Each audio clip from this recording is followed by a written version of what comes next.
Assalamualaikum warahmatullahi wabarakatuh. Bismillahirrahmanirrahim. Ila hadratin Nabi Mustafa Muhammadin sallallahu alaihi wasallam wa ila Syekh Abi Bakr bin Abil Qasim Al-Ahdan Al-Yamani wa ila jami'i masyayikhina wa likulli niyatin salihah. Al-Fatihah.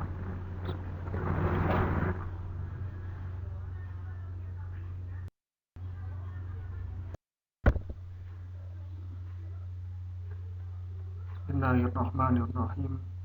Qala al-musannifu rahimahullahu ta'ala wa nafa'ana bihi wa bi ulumihi fid dharain. Amin. Wa ba'du lan anapun ing dalem sause basmalah, hamdalah, sholawat lan salam. Fal ilmu mongko utawi ilmu iku azimul jadwa, agung manfaate. La siyamal fiqhu, apa maneh ilmu fikih. Asasut taqwa, utawi ilmu fikih iku dadi pondasine takwa. Bahwa mongko utawi fikih iku ahammu sairil ulumi, luwih pentinge sekabehane pira-pira ilmu. Idwa krana utawi fikih iku lil khususi keduwe wong khusus wal umumi lan wong umum. Wahwa utawi fikih iku fannun, warnane ilmu, wasiun kang jembar, muntasyirun tur kang gumelar. Furu'uhu kang utawi pira-pira masalahe fikih bil addi kelawan itungan iku la tanhasiru ora bisa kaitung apa furu'uhu. Wa innama tutbatu lan angin pestine bisa dan batesi apa furu'uhu bil qawaidi kelawan pira-pira kaidah. Fahifdhuha mongko utawi ngapalaken qawaid iku min a'zamil fawaidi, setengah saking luwih agunge pira-pira faedah.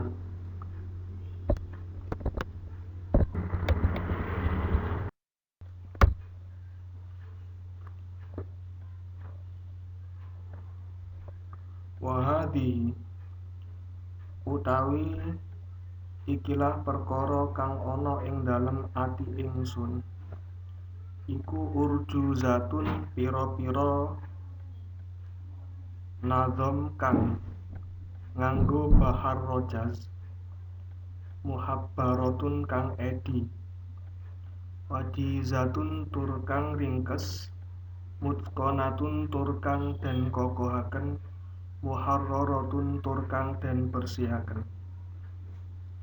Nazam tu ngumpulaken sapa ingsun fiha ing dalem urjuzah ma ing perkara lahu kang tetep keduwe fikih mingko idatin nyatane kaidah kundiyatin kang bangsa gemblengan muqatriban hale wong kang gampangaken lil faidati maring faidah. Samai tuha ngarani sapa ingsun ing urjuzah al faraidal bahiyata ing aran kitab faraidul bahiyah di jam'iha krana olehe ngumpulaken urjuzah al fawaida ing pira-pira faedah al fiqhiyata kang bangsa fikih.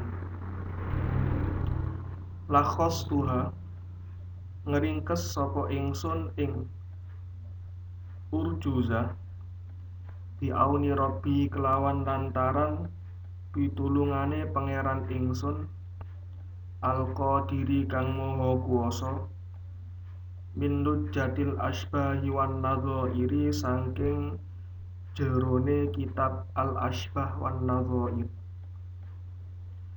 Musannafil Habri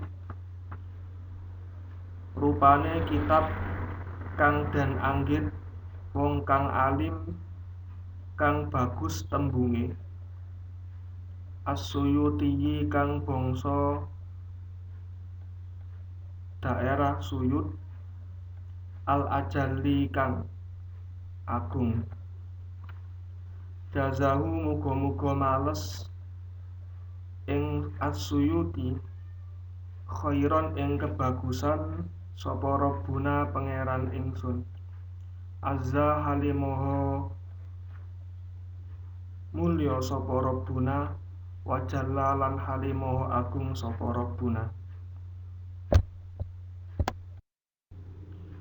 Isyaratan krana isyarah min syaikhina saking guru ingsun Asy-Syihabi kang kaya lentang Alil janabi kang luhur derajate Mursyidi tullabi kang nuduhaken pira-pira wong kang nuprih ilmu.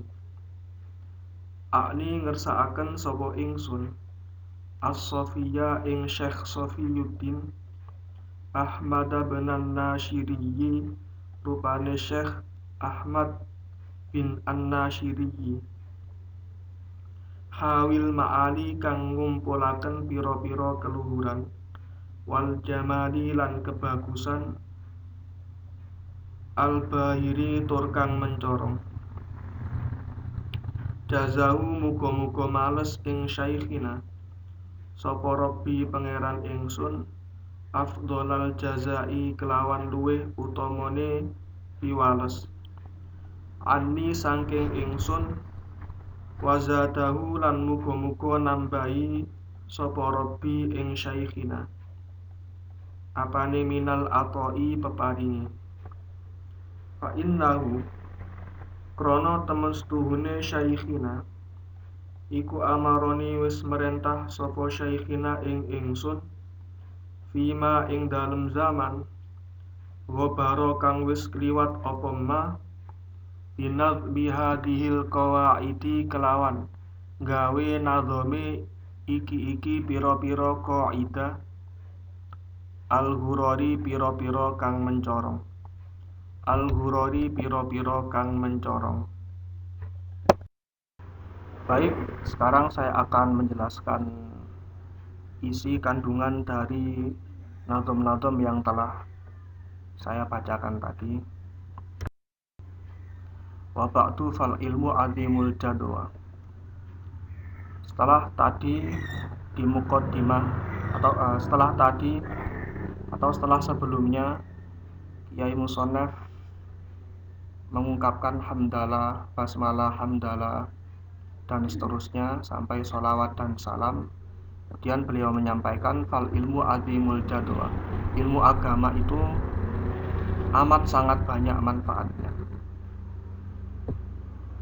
Nah, yang dimaksud dengan ilmu agama di sini adalah mencakup ilmu hadis,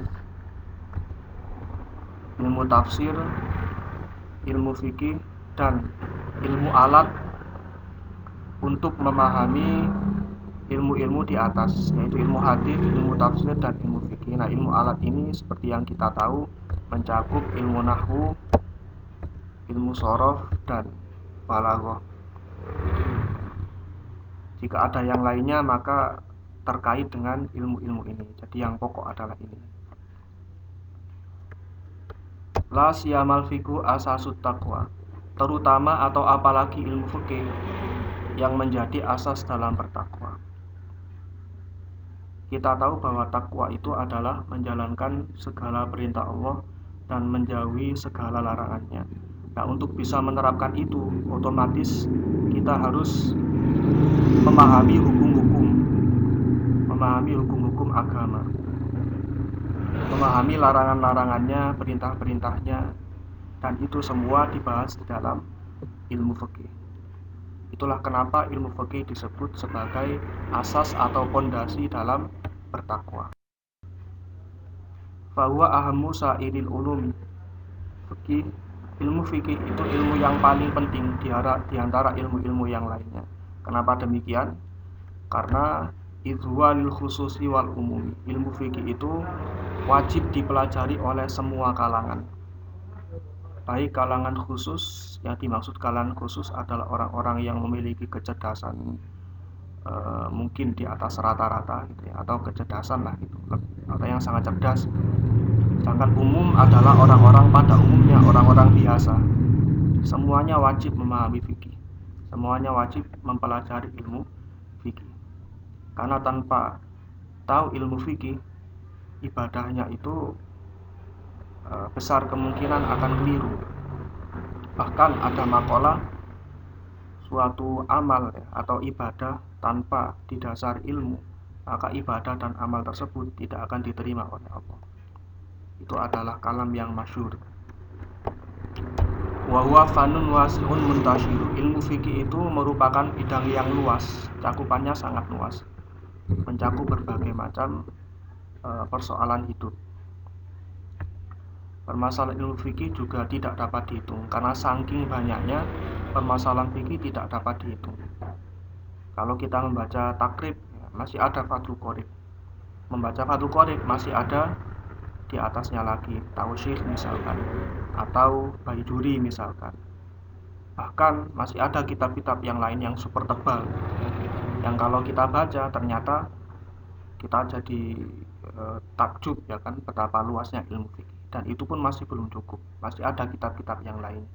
Sehingga ilmu fikih itu ilmu yang sangat luas, permasalahan yang dibahas di dalamnya tidak bisa dihitung.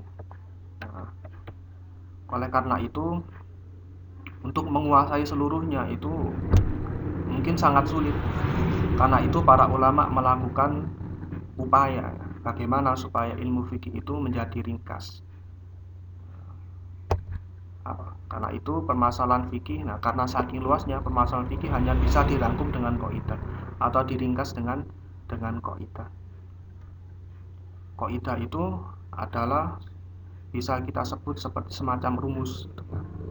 Jadi ada banyak permasalahan dan hukum-hukum fikih yang beraneka ragam. Itu dicari kesamaannya. Lalu dari kesamaan itu dibuatlah sebuah kaidah. Sehingga kalau kita mengingat kaidahnya, maka kita akan mudah untuk mengingat permasalahan-permasalahan dan hukum-hukum yang masuk di dalam kaidah tersebut. Contohnya misalkan kita wudu ya kan, untuk wudu itu supaya sah kita wajib niat. Sholat, supaya sholat itu sah kita wajib niat. Puasa, supaya puasa itu sah kita wajib niat di awal. Ternyata hampir semua ibadah itu baru sah ketika ada niat. Sehingga akhirnya supaya kita tidak repot mengingat satu persatu, akhirnya dibuatlah kaidah al-umuru bil maqasid atau al-umuru bi maqasidiyah, yaitu bahwa ibadah itu sah tidaknya tergantung pada niatnya. Seperti itu. Jadi terangkum di dalam pembahasan tentang niat-niat di dalam berbagai macam bentuk ibadah itu bisa dirangkum di dalam satu kaidah tadi itu, yaitu kaidah al-umuru bi maqasidiyah. Sehingga kalau misalkan kita ingin mengingat tentang tata cara atau hukum-hukum niat, hukum-hukum yang terkait dengan niat di dalam suatu ibadah ya, kita mungkin tidak perlu repot-repot melihat di bab ibadah tersebut. Kita cukup kalau kita tahu kaidahnya, kaidah al-umuru bi maqasidiyah, maka itu mungkin sudah cukup.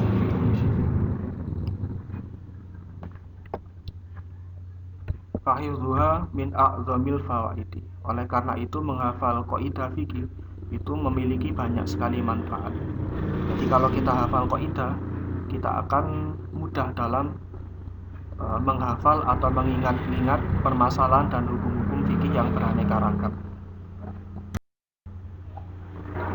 Wa hadhihi urjuzatun muhabbarah. Kitab ini merupakan syair-syair yang berbahar rojaz, yang dibuat dengan indah. Bahar rojaz itu gampangannya adalah aransemen lagu, aransemen lagu yang sama dengan yang ada di kitab Imriti, sehingga kalau nazom-nazom Faraidul Bahiyah ini mau dilantunkan dengan lagunya Imriti, itu akan bisa, akan penak, akan cocok. Kenapa? Karena memiliki bahar yang sama, yaitu sama-sama bahar rojaz. Bisa dicoba dilakukan. Pasti lagu yang dipakai untuk melakukan nazom Imriti itu bisa juga dan cocok, bahkan enak untuk dilakukan pada nazomnya Faraidul Bahiyah. Kitab ini juga ringkas, disusun dengan kokoh. Maksudnya kokoh itu ya barangkali Kiai Musonef ketika mengarangnya itu hati-hati, berusaha menggunakan berbagai macam rujukan atau sumber dari kitab-kitab yang lain. Dan muharroroh itu artinya dibersihkan dari kelebihan kata atau bertele-tele. Jadi bisa dikatakan kitab ini tidak bertele-tele. Nadhamtu fiha malahu min qaidah. Kitab ini aku mengumpulkan di dalam urjuzah tadi kaidah yang sifatnya umum, muqarriban lil faidah, dengan upaya agar lebih memudahkan kepada pelajar untuk memahami kaidah-kaidah tersebut. Sama itu Al-Faraidul Bahiyah. Aku memberinya nama, Kiai Musonef memberi nama kitabnya ini dengan Al-Faraidul Bahiyah, yang kalau diartikan adalah lautan-lautan indah. Saya sudah mencari maknanya, saya temukan di hasyiahnya yang berjudul Al-Fawaidul Janiyah karya Syekh Yasin Padang. Itu Al-Faraid itu jamak dari Al-Faridah kalau nggak salah. Ya, jamak dari Faridah, yang artinya adalah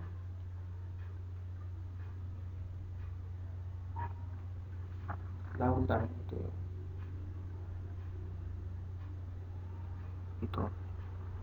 Di Jam'iyal Fawaidul Bahiyah, atau ada juga yang bisa juga diartikan permata-permata yang indah.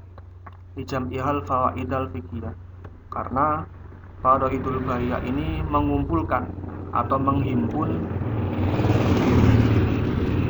faidah-faidah atau konsep-konsep atau pemahaman-pemahaman atau teori-teori fikih yang tadi itu saya bilang, yaitu berupa kaidah fikih. Lakhostuha bi auli rabbil qadiri min lujatil asbahi wan nadhairi. Kiai Musonef meringkas kitab, membuat ringkasan dari kitab Al-Asbah wan Nadhair karya Imam Jalaluddin As-Suyuti. Kitab Al-Asbah wan Nadhair. Nah, perlu diketahui Imam Jalaluddin As-Suyuti itu, ini sedikit info ya kan, beliau lahir pada tahun 846 Hijriah di Asyuto atau Suyuto. Ini mestinya tidak pakai i ya, sorry, maaf salah ketik. Mesir ya, dan wafat pada tahun 911 Hijriah.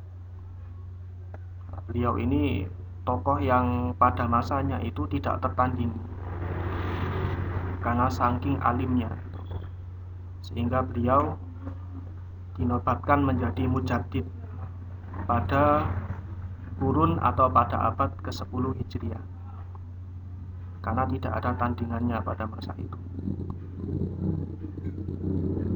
Itu Imam Jalaluddin As-Suyuti yang juga mengarang kitab Tafsir Jalalain. Nah, beliau ini telah menghimpun atau telah mengarang karya sebanyak sekitar 600 kitab. Bilangan pastinya